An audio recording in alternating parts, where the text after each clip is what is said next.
Well, new data on existing home sales for April out today. That number declining for the second straight month to an annual rate of 4.14 million. Yet the median price of an existing home sold rose by 5.7% year over year to just over $400,000. Joining us now, Realtor.com Chief Economist Danielle Hale. Danielle, it's good to see you. So as we look at these numbers and this continued weakness, can we mostly point the finger at mortgage rates, which have not come down? Yeah, I think mortgage rates and the resulting lack of affordability in the housing market is a key culprit behind this disappointing print today.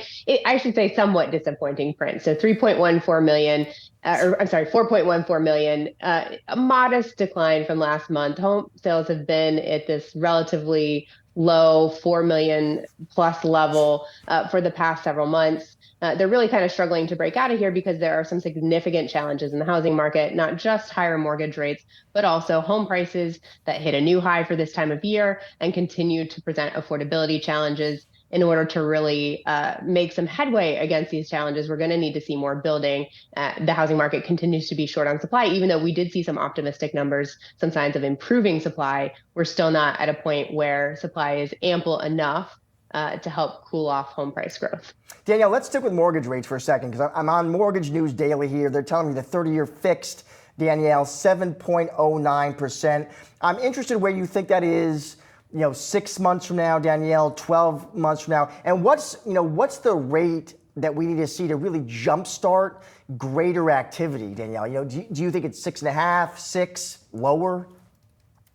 Well, when you look at outstanding mortgage debt, 90% of it right now is under 6%, and about 2/3 of it is under 4%. So for existing homeowners who are, maybe reasonably happy with their home, but ready to make a trade either up or down or to something different, it is really expensive to try to get a mortgage at a 7% rate compared to their current rate. 90% of them are under 6%. And 2/3 are under 4%. So it makes it a lot more expensive to move. The closer we get back to those numbers, I think the more we're going to see housing activity ramp up. And every drop in mortgage rates brings some potential buyers and likely sellers as well back to the housing market. So every little step down is going to help. But I think we're not going to get to levels where we're going to see a jump start in housing activity. I think it's going to be more of a trickle or a slow comeback in housing activity as those mortgage rates come down.